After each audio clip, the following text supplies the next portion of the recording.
Et du coup, ce soir, moi je viens de vous parler d'AI.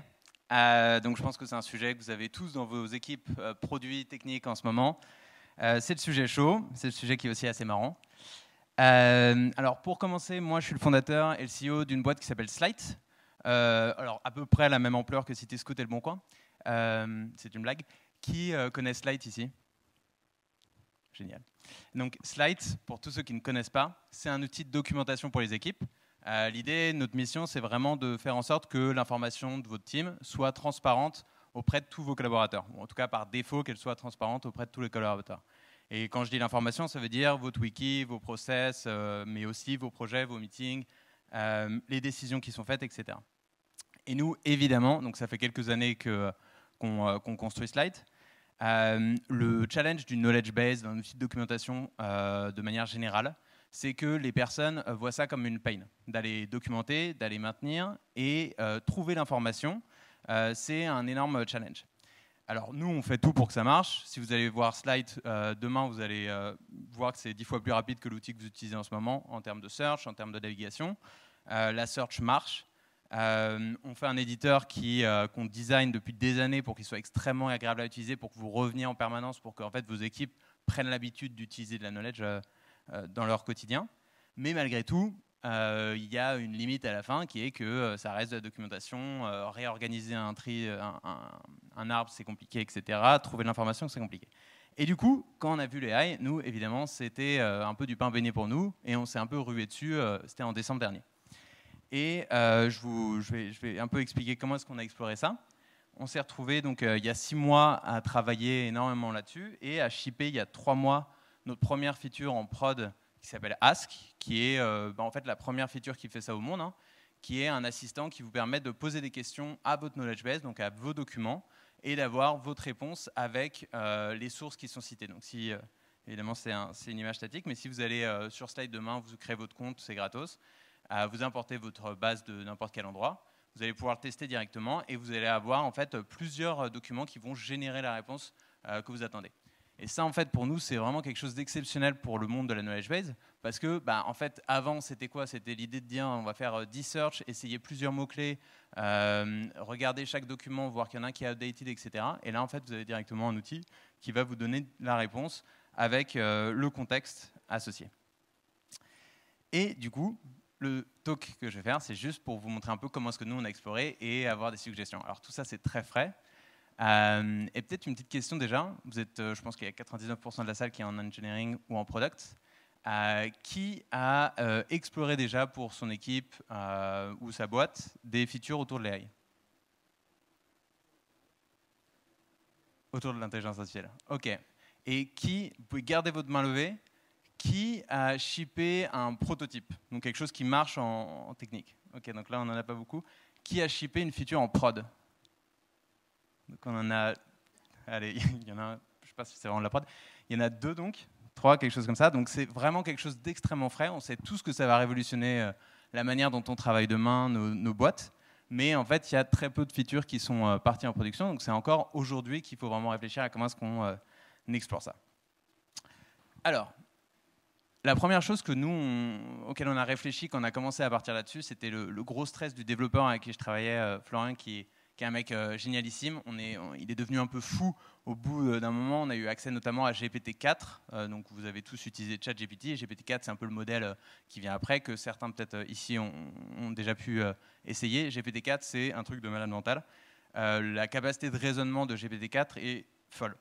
Et en fait, lui, il est arrivé à ce moment-là, il s'est dit, mais attends, mais en fait, à quoi ça sert ce qu'on fait? Parce que concrètement, là, il fait notre taf, en fait, il sait tout faire. Et c'est vrai, c'est vraiment très impressionnant. Il y a 2 choses qu'il faut garder en tête. C'est qu'une intelligence artificielle n'est pas... il lui manque 2 choses. Il lui manque la data et l'application. Et ça, c'est assez important pour comprendre comment est-ce qu'on peut designer une solution avec de l'AI. Donc la première partie, c'est la data. Ça, c'est appliqué à notre cas, mais vous pouvez l'appliquer à chacun de vos business. Dans le cas de la knowledge d'une boîte, si jamais vous demandez même à une intelligence artificielle extrêmement développée de vous donner une réponse, si jamais il ne sait pas ce qui se passe dans la boîte, si jamais ils n'ont pas accès à l'information qui est dans le cerveau de votre collaborateur, il n'y a aucun moyen qui vous donne la bonne réponse. Si jamais il ne sait pas qu'est-ce qui est la vérité et qu'est-ce qui n'est pas, il n'y a aucun moyen qui vous donne la bonne réponse.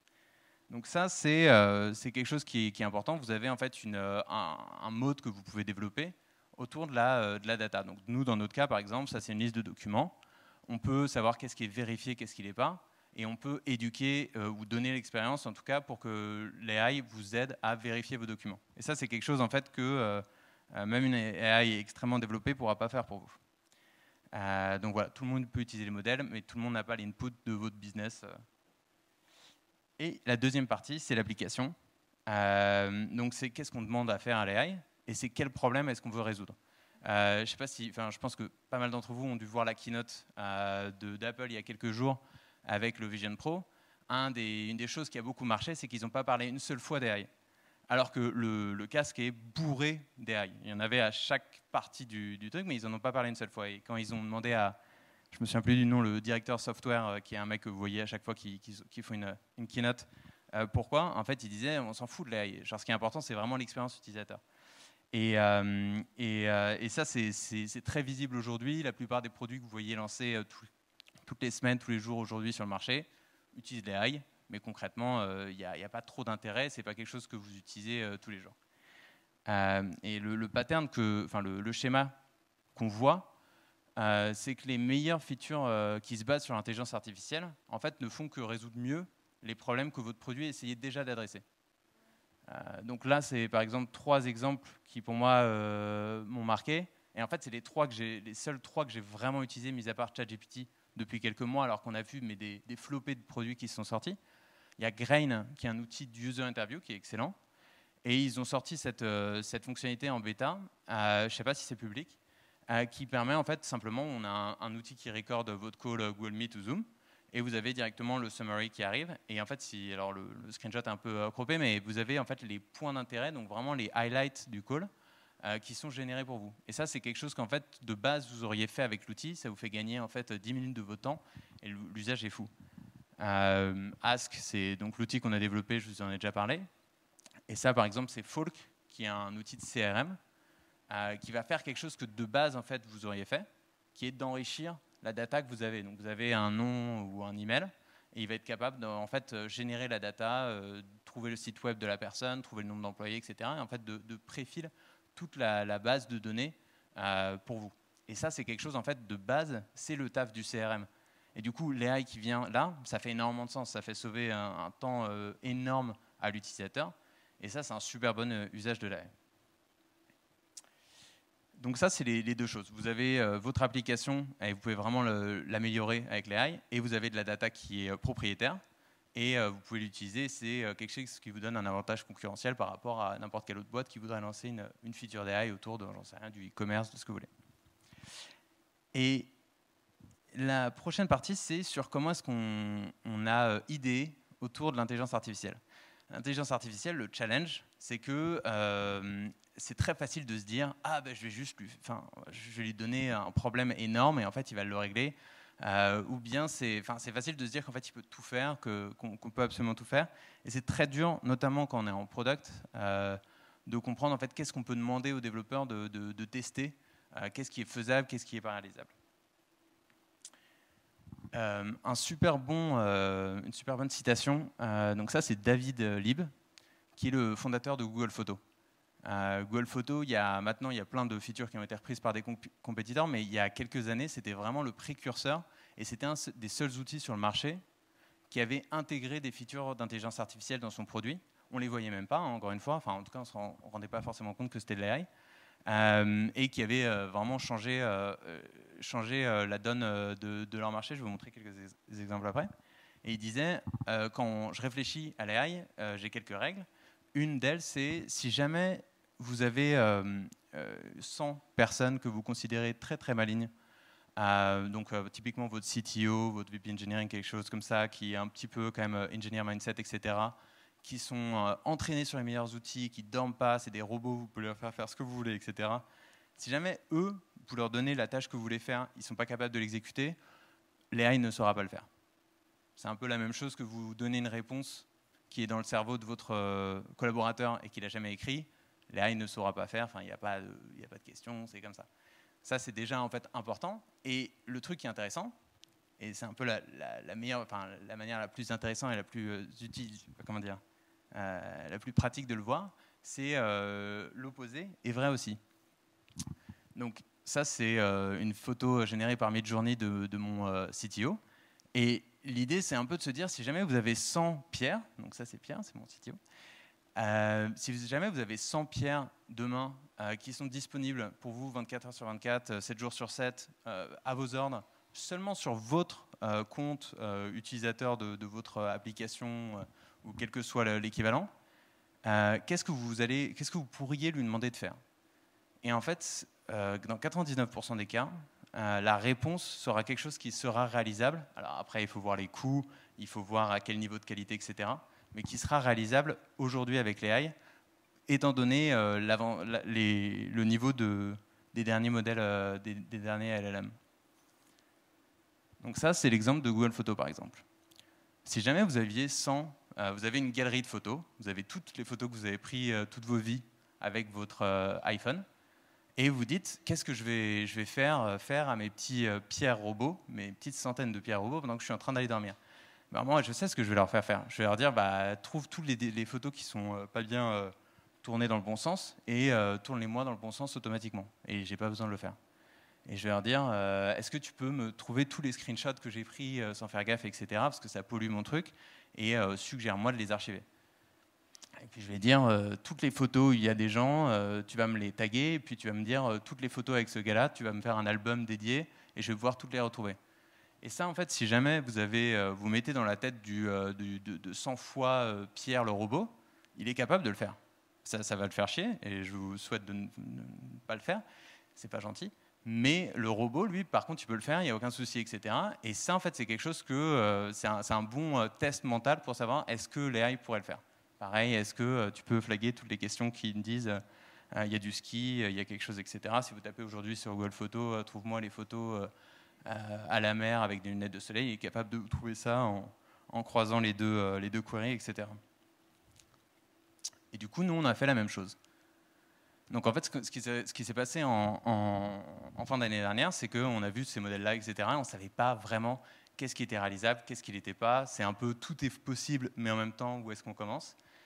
Et on a commencé à construire ce qu'on appelait ça en interne une hit list de toutes les choses où on se disait, si jamais on avait Pierre x 100 pendant la nuit, je pourrais lui demander de faire ça pour moi dans mon workspace slide.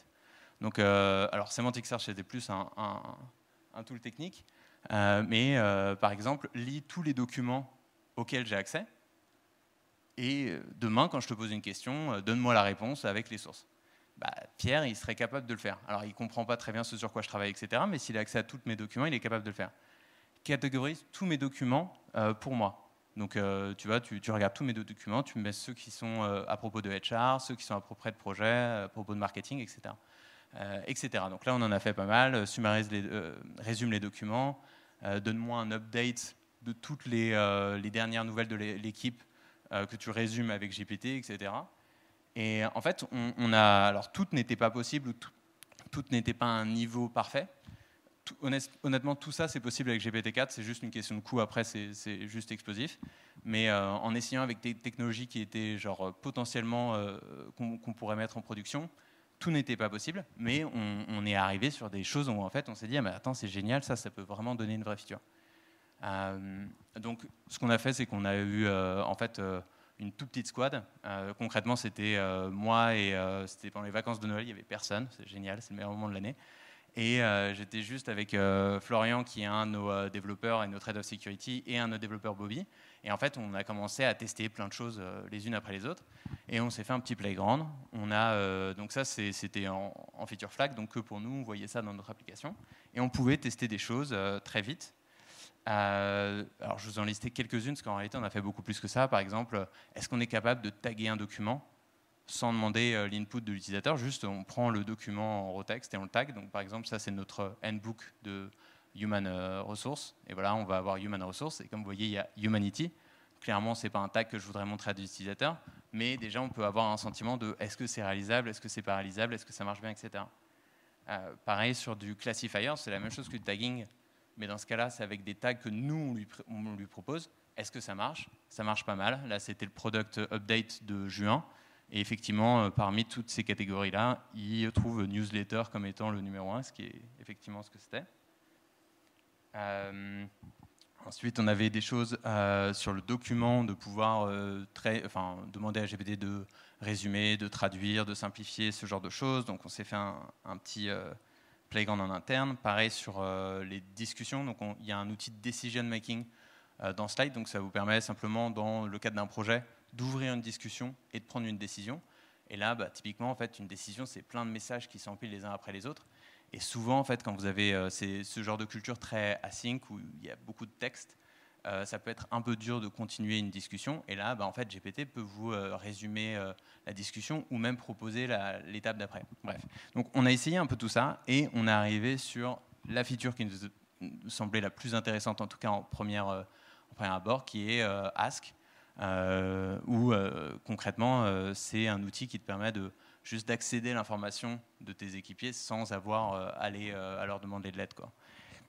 Et du coup, on a décidé, ça c'était donc en janvier, on a décidé vraiment de se focaliser là-dessus. On l'a relisé en mars, et là on commence à explorer un peu les prochaines itérations. Donc voilà, et ça, c'est peut-être un peu le mot de la fin, c'est juste le démarrage pour Slide autour de ça. Nous, la manière dont on voit la chose, c'est que la knowledge base, c'est 3 tafs. Ou la knowledge base ou l'équivalent dans votre équipe de documentation, c'est créer la knowledge, être sûr que toute la knowledge est au même endroit, la maintenir, être sûr qu'elle est toujours à jour et trouver des réponses, donc l'utiliser. Et aujourd'hui, c'est une pain sur chaque axe. Les gens n'aiment pas documenter, c'est toujours fait après. Il y a des knowledge managers qui sont employés dans des grandes boîtes, parce que c'est énormément de temps passé à gérer ça. Trouver une réponse, encore une fois, c'est 10 termes de recherche, on compare des documents, on se rend compte qu'il y en a qui sont outdated, etc. Et je pense que l'équivalent, vous pouvez le trouver pour votre boîte ou pour votre produit. Mais nous, vraiment, la manière dont on voit les choses, c'est que sur cette dernière partie, on a déjà shippé Ask. C'est vraiment l'idée de dire, au lieu de passer par la recherche pour trouver une réponse, vous pouvez simplement demander à l'AI. Mais en fait, on peut vraiment penser la même chose pour les deux autres. On a commencé à faire des protos qui marchent là-dessus.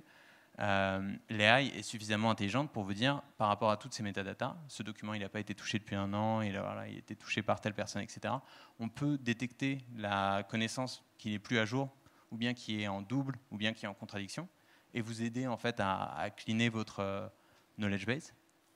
Et sur la création, et ça c'est peut-être le plus excitant en tout cas pour moi, c'est que en fait on peut aller lire votre Slack, lire vos meetings, et en fait voir qu'il y a une nouvelle pièce de connaissances qui a été créée. Vous avez pris une nouvelle décision, vous avez parlé d'un nouveau sujet qui en fait devrait impacter la documentation. Et en fait, ça c'est aussi quelque chose que les petits robots Pierre ils peuvent faire en fait. Et du coup, en fait, ça c'est vraiment quelque chose qu'on explore, d'être capable de en fait remplacer l'acte de la documentation. Utiliser un outil de travail comme Slide pour travailler, c'est génial. Mais par contre, le côté documentation, donc après les faits, c'est vraiment quelque chose que moi j'adorerais remplacer parce que je ne pense pas que ce soit quelque chose de très agréable pour qui que ce soit.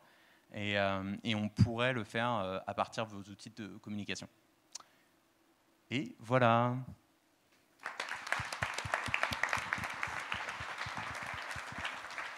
Je passe le micro. Je vais m'enlever.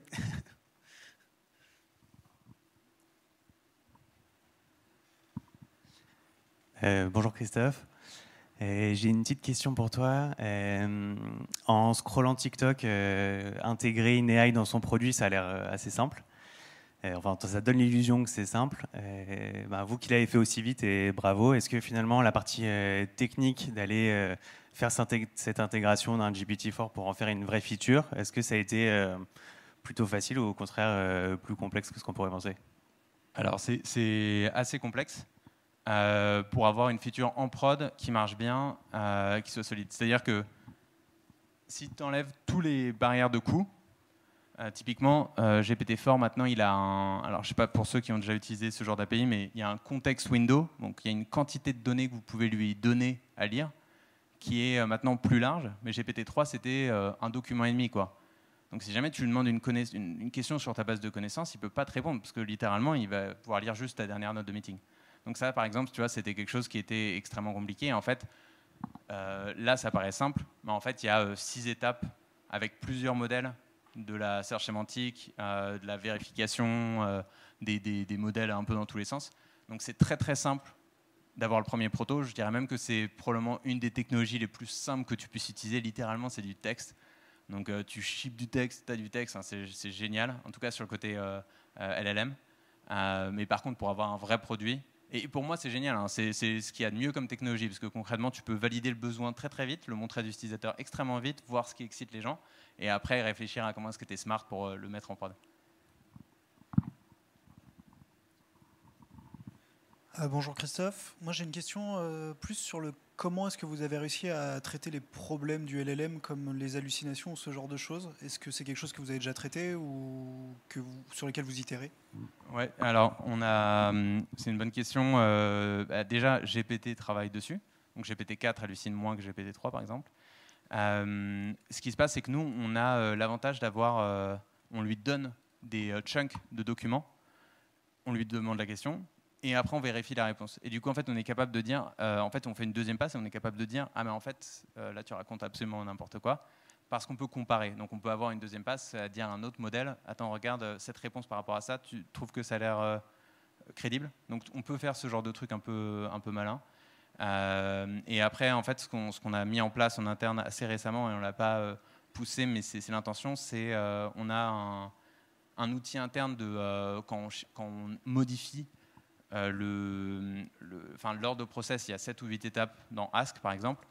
Quand on modifie le process, en fait, on a un outil pour voir les résultats à chaque étape. Et l'idée, c'est d'être capable de faire du quality testing, où en gros, on a un set de questions basées sur un set de documents. On connaît la réponse, et en gros, on est capable de automatiquement voir est-ce que la fiabilité du modèle est suffisamment bonne pour être shippé en prod. Mais ça, c'est pas encore fait, hein, c'est le but.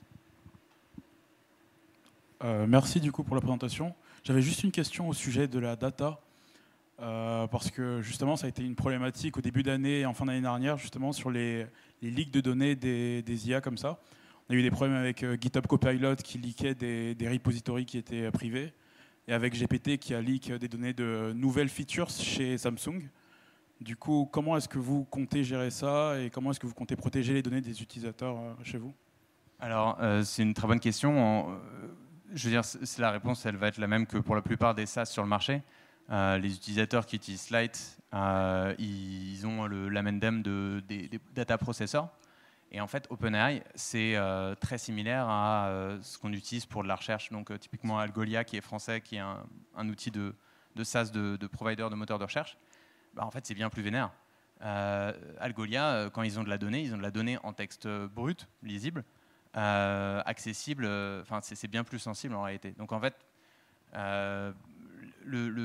pour moi, la chose qui est extrêmement positive, c'est que c'est clair maintenant que les modèles open source vont rattraper OpenAI assez vite. Donc, a priori, on pourrait commencer à ramener ça en interne.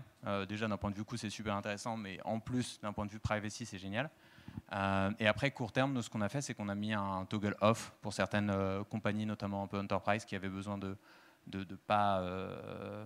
sûr qu'il n'y ait pas de leak sur OpenAI. Et on a rajouté, alors c'est très très étrange, je ne comprends toujours pas pourquoi, mais certains utilisateurs voulaient avoir leur clé OpenAI, donc ils peuvent mettre leur clé. Et apparemment, ils ont une protection supérieure comme ça, donc on l'a fait. Mais pour moi, c'est vraiment un sujet qui va être inexistant dans le futur quand l'open source va rattraper OpenAI. Et sinon, c'est très très similaire à la confiance qu'on met dans Elasticsearch, Algolia ou équivalent. Une dernière en bonus et après ce sera des questions autour d'une bière. Je crois qu'il y avait des mains qui se levaient tout à l'heure. Non? Ah, yes, allez. Le dernier. Merci. OpenAI, ChatGPT, c'est conçu pour être des moteurs de raisonnement et pas des bases de connaissances.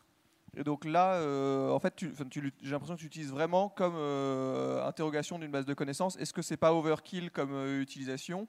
Et si on parle un petit peu juste d'écologie du modèle au sens large, est-ce que tu n'es pas au marteau-piqueur pour un travail de précision?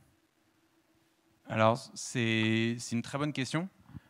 Typiquement, entre chaque version du modèle, donc 3, 3.5, 4 pour GPT, et nous, on a utilisé d'autres technos en parallèle, on utilisait NLP Cloud. Il y a certains modèles qui sont clairement overkill, donc notamment GPT-4 est ultra intelligent, Mais GPT-4, c'est pas très intéressant pour ça. Parce que concrètement, là, nous, ce qu'on fait, c'est qu'on lui présente, on trouve les sources de données qui sont le plus pertinentes par rapport à la question que tu lui poses. Donc ça, c'est le taf qu'on fait d'abord sur sur la recherche sémantique. On lui présente et a priori, la réponse est relativement facile à générer à partir de ce texte. Donc nous, on fait le maximum, en gros, pour vraiment, d'un point de vue coût à tous les niveaux, pour se dire c'est quoi la technologie la plus stupide qui est capable d'effectuer la tâche parfaitement. Et on a fait un rollback d'ailleurs de GPT-4 à 3.5 parce que GPT-4 était un peu trop intelligent, c'est-à-dire qu'il a rajouté énormément de subtilité parce que comme c'est écrit dans des documents, c'est pas extrêmement précis. En fait, on s'est rendu compte que l'expérience était même meilleure avec un modèle un peu plus bête. Donc, ouais. Trop cool, bah, merci beaucoup. Je vais passer le micro à Guillaume. Un grand merci Christophe.